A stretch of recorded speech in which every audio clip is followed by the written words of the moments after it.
시간에 여러분들 여기 다양한 업종에 종사하고 계신 분들이 다 계신 걸로 알고 있는데요. 농업을 하시는 분 손 들어보세요. 농업. 좋습니다. 다른 자영사업 하시는 분. 자, 어떤 사업 하십니까? 아이템 좀 알려주실래요? 어떤 사업 하십니까? 선박 엔진 좋고요. 또? 김치 가공. 예. 또? 어떤 분야든 간에 마케팅이란 요소는 그냥 집에서 살림하는 주부에게도 마케팅은 필요한 거고요. 학교를 다니는 학생에게도 마케팅이 필요한 겁니다. 면접장에서 면접관 앞에서도 뭐가 필요하다? 마케팅이 필요하다. 마케팅은 우리 삶에서 뗄래야 뗄 수 없습니다. 저는 지금부터 여러분들께 마케팅 강의를 해드릴 겁니다. 세상에서 가장 이해하기 쉽고 가장 짧게 압축해서 마케팅 강의를 해드리겠습니다. 정신 바짝 차리고 한번 따라가 보십시오. 마케팅이란, 약자로 이렇게 쓸게요. 마케팅이란 잊지 마세요. 의미 부여다라고 기억하십시오. 마케팅 활동이라는 건 뭐냐고? 의미를 부여하는 거예요. 우리 성류가 어디에 좋아요? 여성, 갱년기 여성의 호르몬에 좋다고 우리가 의미 부여한 거예요. 산수유 남자 어디에 좋아요? 정력이 좋다고 의미 부여한 거예요. 삼장어 남자 어디에 좋아요? 정력이 좋다고 의미 부여한 거예요. 아이크림 어디에 좋아요? 주름을 개선하는 데 좋다고 의미 부여한 거예요. 요즘 아웃도어 파카 같은 거 있죠. 얇은 거. 가볍고 따뜻하라고 의미 부여한 거예요. 이거 입으면 영하 20도에서도 감기 안 걸린다고 의미 부여하는 거예요. 배즙이 가래에 좋다고 의미 부여한 거예요. 이해됩니까? 모든 것들은 의미가 부여되기 전까지는 아무것도 아니다가 의미가 부여되고 나면 남다르게 느끼기 시작하는 거죠. 그래서 마케팅을 잘하는 사람들은 뭐다? 의미를 잘 부여하는 사람들이에요. 이해됩니까? 그걸 갖고 마케팅을 다 접목시켜보세요. 다 맞아떨어져요. 그래서 마케팅을 잘하는 사람, 장사를 잘하는 사람들의 특징이 뭐냐면 의미를 잘 부여합니다. 대표적인 사람들이 약장수들이에요. 약장수 얼마나 의미 부여를 잘해요. 이게 의미 부여라는 거예요. 그래서 여러분들에게 마케팅 강의를 해드리는데요.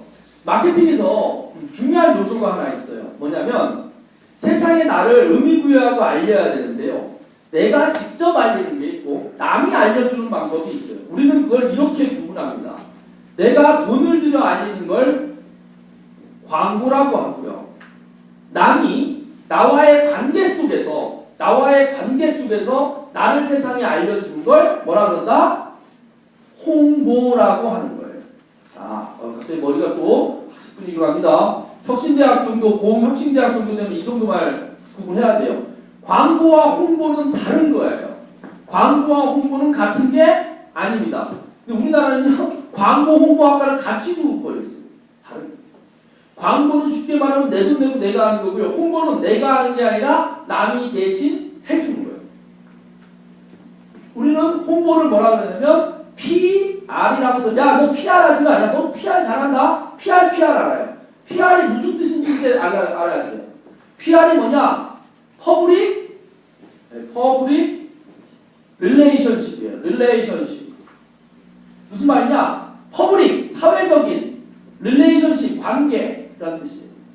PR은 뭐냐면 사회적인 나의 관계를 통해서 나를 알려주는 거예요. 나와 관계에 있는 사람들. 이해됩니까?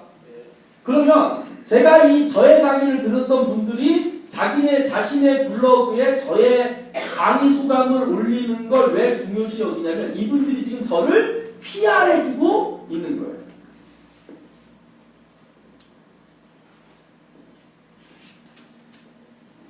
기사는 말이죠. 기사는 매달 며칠 유희석이라는 강사가 와서 무슨 강의를 했다가 끝이에요. 팩트, 사실만 있어요. 근데 우리는 사실만 갖고는 사람들이 의사결정을 하지 않아요. 예를 들어 어떤 사람이 예를 들어 전주에 있는 전주농업기술센터에 어떤 담당자가 교육 담당자가 농업인 교육 이렇게 쳐봤어요. 농업인 마케팅 교육 쳐봤더니 유희석이라는 사람이 기사가 뜨더라고요. 그런데 중요한 건 사실만 갖고 저 사람을 불러야 될지 말아야 될지 결정을 못 내려요. 그런데 그 다음 페이지 밑에 보니까 제 강의를 듣던 김천에서 강의 들었던 사람, 어디서 강의 들었던 사람, 예산에서 강의 들었던 사람들이 강의 소감을 올리는 거예요. 정말 유익했고 시간 가는지 몰랐고 하나하나 짚어주는 게 너무나 현실적이더라. 그래서 다음번에 또 봤으면 좋겠다. 뭐 이런 후기들을 올리는 거예요. 그럼 어떻게 돼요? 저걸 딱 보고 의사결정을 딱 내려요. 그리고 그가 먼저 저에게 전화를 하죠. 여기서 중요한 건 제가 저 이런 강의합니다 알리는 것과 그가 먼저 전화하는 건 협상력에서 달라져요. 이해됩니까? 내가 내 물건 사주세요 알리고 다닐 때는 가격을 내 마음대로 사실 결정이 안 돼요. 근데 자기가 다 검색한 후에 결론 내려서 이분은 여태까지 내가 농업대학 진행해보니까 다들 중간에 졸고 자고 재미없어 안 오는데 이분을 개강식에 투입하면 분위기가 확 뜨겠다라는 결심이 쓴 거예요. 그래서 설심에서 먼저 지발로 연락이 오면 고객이 저는 그때 가장 비싼 강의료를 불러요. 이게 협상인 거예요. 그래서 고객을 찾아가는 게 아니라 고객이 찾아올 때 우리는 협상력이 생기는 거예요. 근데 그걸 제도로 했어요? 안 했어요. 누가 해줬어요? 관계 속에서 홍보가 된 거죠. 이해되십니까? 참고로 여기서 블로그 하시는 손 들어보세요. 혁신대학 멤버들은 이 과정이 끝나갈 때 반드시 블로그 하나를 개설하십시오. 21세기에 블로그를 하나 안 만들고 돈을 벌겠다고 하는 사람들은 핸드폰 없이 사는 사람하고 비슷해요. 무슨 말인지 잘 이해 안 되시죠? 서부대첩 시대에 땅 주인이 없으니까 어떻게 했어요? 네가 말 타고 가가지고 깃발 끊는 만큼 꽂고 저녁 때 돌아올 수 있는 거리만큼 땅을 주겠다고 그래서 땅 따먹게 했던 거예요. 인터넷이라는 시장은 지금 그런 시장이에요. 여러분들이 아무리 바깥에서 뛰어도요 인터넷에 내 깃발을 먼저 꽂아두잖아요. 큰 돈을 벌 수 있습니다. 이미 벌고 있는 사람이 있어요. 여러분들이 인터넷이 뭐요 할 때 벌써 인터넷 시장에서 카페를 해가지고 카페 회원이 막 늘어나잖아요. 그 카페만 잘 운영해도 카페에 광고가 붙으면서 한 달에 1,000만 원씩 따박따박 버는 가정주부도 있어요. 세상은 그렇게 바뀌어가고 있습니다. 혁신대학 멤버들에게 숙제 하나 드릴게요.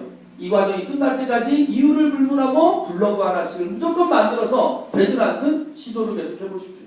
제가 아까 교수님께 저기 뒤에 앉아계신 제 지금 동영상을 찍고 계신 김석 이사님이라고 를 추천드렸어요. 지금 제가 고흥을 아침에 다른 일을 했어요. 이 고흥에 하무사업단의 블로그 홍보 대행을 지금 계약 맺고 하고 있고요. 거기에 덧붙여서 8개 사업자들이 같이 홍보 대행을 하고 있고 그 중에 한 사람이 해맑급하면 여기 학생이 또 혁신대학에 들어와서 앉아있어요. 무슨 말이냐면 그런 대행을 하고 있습니다. 그래서 여러분들 공부하시면 좋겠어요. 자, 그래서 여러분들 제가 블로그 하시는 분들 잘 기억하십시오. 얼른 제 사진을 찍어 여러분 블로그에 포스팅 하십시오. 저 때문에 하라는 게 아니에요. 사실 저는요 개인적으로 농업이나 지방에서 강의 들어오면 요즘 잘 강의 안 다닙니다. 제가 인천에 살거든요. 인천 송도국제도시. 제가 와이프랑 약속한 게 있어요. 반경 150km 밖 강의를 안 다닌다. 이렇게 약속했어요. 고흥은 저희 집 뒤쪽으로 440km입니다. 고흥만 예외예요. 실제로 농업 분야 강의 오면 저한테 사실 왔다 갔다 교통비도 잘 안 나와요. 하루가 꼬박 가잖아요. 도시 있으면 강의 2번 뛸 수 있는 다음에 고흥은요 어쩔 때 전화 봐야 돼요. 저의 고흥에 대한 애정은 그 정도예요. 그런데 왜 제 사진을 찍어 여러분 글에 올리라고 하는지 아세요? 제가 강사한 지 10년 됐습니다. 좀 이따 제 소개를 좀 더 할 거예요. 제가 어떤 길을 걸어왔는지. 제가 강사한 지 10년 동안 2,000번이 넘었어요. 강의가. 1년에 평균 250회를 강의를 합니다. 어제만 해도 안동에서 한 건 하고 경주 넘어 한 건 하고. 근데 강의장에서 연평균 만나는 사람이 대략 한 16,000명이 넘어요. 누적으로 지금 7만 명 앞에 섰고요. 저희 집에 가면 라면 박스로 2개가 명함이 있어요. 주고받고 한 명함이 라면 박스로 2개 있어요. 무슨 말이냐? 저를 만나는 사람들에게 꼭 저를 소개할 때 저는 지식요리사입니다 하면요. 사람들 성격 되게 급해요. 강의 들으면 핸드폰으로 다 검색해봐요. 진짜네? 이러고 있어요. 근데 그때 여러분의 블로그도 동시에 검색이 된다는 거예요. 이해됩니까? 그래서 제 기사를 쓸 때 지식요리사를 군데군데 여러 번 쓰는 거예요. 그러면 여러분들은 근데 그 기법이 있어요. 여러분 블로그는요. 열심히 한다고 되지 않아요. 이제 적으세요. 열심히보다는 잘해야 된다. 두 번째, 속도보다는 방향이어야 된다. 열심히 틀린 방향으로 가면 돌아오기만 힘들어요. 방향만 제대로 잡으면 소걸음이든 뭐 거북이 걸음이든 가기만 하면 이겨요. 그 방향을 탐색하는 능력이 이 혁신대학 과정 속에서 여러분들에게 의미 있게 전달됐으면 좋겠습니다.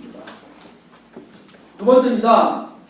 제가 사실은 저 개인적으로 농업인 강의를 이제 줄이고 있습니다. 제가 하는 일을 제 소개를 지금부터 좀 하겠습니다. 제 소개를 하는 이유가 뭔지 아십니까? 의미부여를 하려고 하는 겁니다. 왜 의미부여냐? 제 소개를 해야 저 사람 강의가 들을 만한 백그라운드를 갖고 있는 강사구나라고 느껴야 마음의 귀가 열려요. 이해되십니까? 자, 지금부터 저에 대한 의미부여를 하도록 하겠습니다. 저는 고려대학교 경영학과를 우수 성적으로 4년 장학금 면제로 장학금 면제 받고 다녔습니다. 다 돈 냈다는 소리예요. 다 돈 내고 다녔고요. 졸업하고 이제 ROTC로 군대를 갔다 와서요. 삼성에 입사를 했습니다. 삼성에서도 어느 계열사에 입사를 했냐면 제1제당이라는 회사에 입사를 했고요. 제가 97년도부터 일을 했습니다. IMF 때 수출을 담당했습니다. 식품 수출. 그래서 오전에는 제가 뭐 유자사업단이나 몇몇 식품 만드시는 분들과 직접 컨설팅을 해드린 거예요.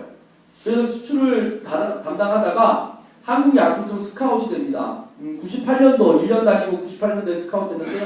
뭐 당시 돈으로 거의 1억 받고 회사로 옮겨요. 98년도 기준으로 1억 받았어요.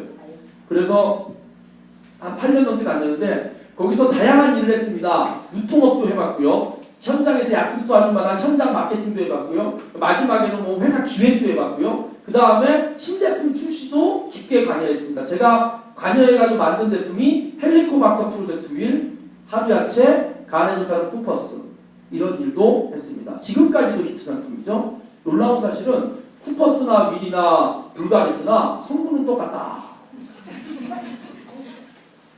성분은 똑같은데 뭐를 했다? 제가 마케팅을 했어요. 마케팅이 뭐라고? 의미부여라고.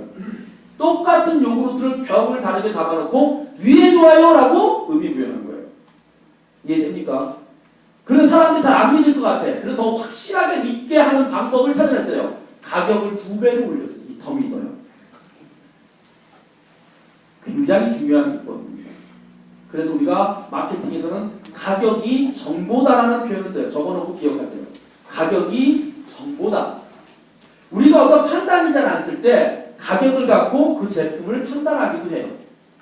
그래서 싸다고 무조건 좋은 건 아니라는 거예요. 예를 들어 고흥에 청사병동이라고 소동치리라고 내 동생 사는 친구가 있는데 귀리를 심었어요. 근데 지금 귀리 열풍이 불고 있는데 국내는 수입산 귀리도 돌아다니는 거예요.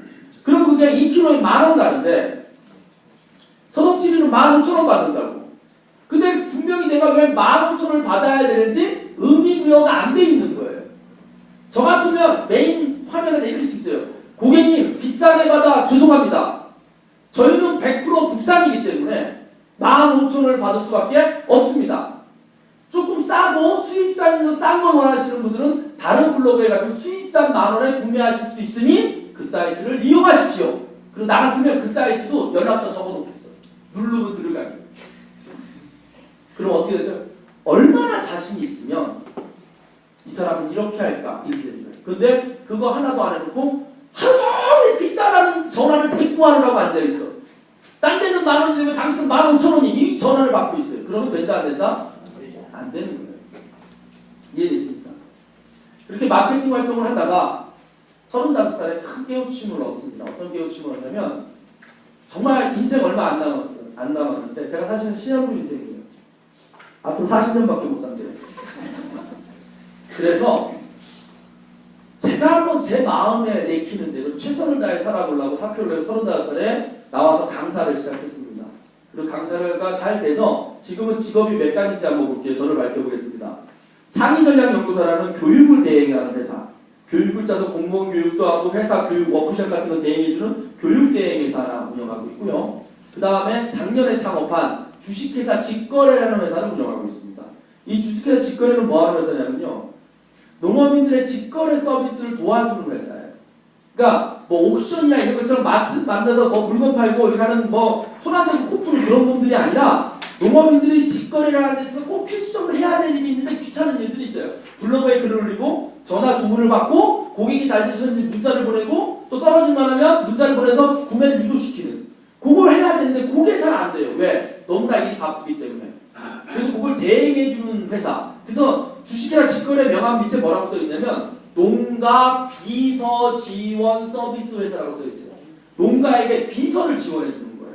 근데 농가 한 농가가 비서 하나 쓰기에 돈이 너무 많이 드니 5, 6 농가를 해서 렌트카처럼 서로 나눠 쓰게 묶어두면서 관리해주는 비서 서비스 회사를 운영하고 있는 거예요. 그래서 나 이제 공문이 나왔으니 블로그를 몇 군데다 좀 뿌려주세요. 그럼 저희가 건당 얼마씩 받고 대신 그 건당 얼마씩 받고 올려주는 회사가 대한민국에 2,000개가 넘어요. 그럼 저희는 뭐가 다르냐?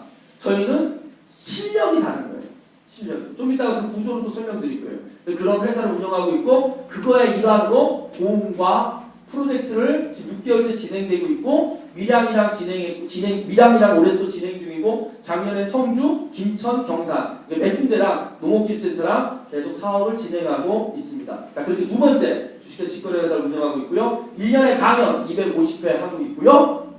1년에 컨설팅, 지자체와 한 2천만 원짜리 컨설팅, 수의계약 가능한 2천만 원짜리 컨설팅을 한 10개 정도 수행하고 있고요. 그다음 충북 단양에 친구랑 땅 사서 영농조합 만들어가지고 염소 키우고 있어요. FT에 염소가 괜찮을 거다. 근데 제가 여태까지 한 일 중에 가장 큰 손해를 본 사업이 그 사업입니다. 안 돼요. 이거 1억 까먹었습니다. 마지막 6번째 사업이 뭐냐면 건강식품 네트워크 다단계 피라미드를 하고 있어요. 왜 놀래요? 피라미드니까 갑자기 자화했잖아요. 그래서 제가 지금 팔고 있는 건강식품만 월 4억이 넘고 연간 50억 정도를 유통이 일어나고 있어요. 근데 놀라운 건 50억의 제품이 유통이 일어나는데 저는 사무실도 없고 물류창고도 없고 하나도 없고 그냥 매월 4억 정도의 2.8%에 해당되는 수당을 제가 받고 있어요. 그리고 저랑 같이 일하는 사장 하시는 분들은 300명이 넘어갔고 전국에 그리고 대만에도 생겼고 일본에도 생겨서 이번 주 목요일에는 대만에 있는 분 가서 설명해주러 대만 출장도 가요. 아마 계속 커질 거예요. 그래서 여러분들이 현재 고민하고 있는 대부분의 문제들에 대해서 기술적인 문제, 유자를 어떻게 키워야 해요? 석류를 어떻게 키워야 돼요? 뭐 엔진이 고장나는데 오일을 뭘 갈아야 하는 기술적인 문제 빼놓고는 저랑 상담을 하면 거의 다 어느 정도는 제 선에서 답을 드릴 수 있어요. 심지어는 자녀 대학 고르는 문제, 공부하는 자식 공부시키는 문제, 게임에 빠진 애 해결하는 문제 다 가능해요. 혹시 주변에 게임에 빠져서 힘든 애 있어요? 어느 집이요? 몇 학년인데? 고2인데 게임에 빠졌어요? 남자예요? 여자예요? 남자죠? 게임을 끊게 하는 방법을 알려드릴까요? 아니, 간절히 원하진 않네. 알려줘요? 애들이 공부는 안 좋아하죠? 네. 게임은 좋아하죠? 원리가 뭔지 아세요? 공부는 부모가 정말 하라 그러시는 거고 게임을 하지 말라 해서 더 재밌는 거예요. 그래서 어떻게 하냐면 게임을 끊게 하는 방법이 있어요. 마인드를 바꾸는 거예요. 옆에 앉아서요. 게임 해라. 그리고 사나이가 시작했으면 1등 해라. 너 하나 죽을 때마다 잔을 두고 머리속 한 대씩 때리는 거야. 야, 이 새끼야. 옆집 갑돌이를 6만 년 넘어갔대. 너는 아직도 2만 년밖에 못해? 너 6만 년 넘어가고 저녁 없어. 앉아가지고 계속 때리는 거예요. 게임 마음껏 하려니까 사람이 하면 끝장을 막 너 저 프로게이머처럼 제대로 게임해. 그럼 어서 그렇게 하지 말고 계속 너 오늘 게임 몇 점 넘어가서 한쪽을 괴롭혀보세요. 스스로 핸드폰을 부서뜨려요. 여기서 잘 착안하셔야 돼요. 말리면 더해요. 그런데 목표를 부여하고 계속 압박해보세요. 게임이 즐거움이 아니라 스트레스가 됩니다. 잘 기억하세요. 제가 가끔 하는 말이 있어요. 로미오와 줄리엣이라고 알아요? 양집안에서 막 반대하는 주부들끼리 막 너무 사랑해가지고 나중에 동양 먹고 같이 죽은 애들? 걔네들이요, 만약에 양각집에서 축복해. 이제 그래 결혼해라 그러면 걔는 벌써 헤어졌어요. 말리니까 더 짜릿한 게. 해보세요, 실제로. 말리지 말고, 그래, 제대로 해봐라. 해보세요. 근데 그러다가 더 잘할 수도 있어요. 하여간, 어찌됐든, 저와 만나는 여러분들이 웬간한 솔루션은 얻을 수 있습니다. 그래서, 저와 만나는 방법을 하도 주장을 하시는데, 저 개인적으로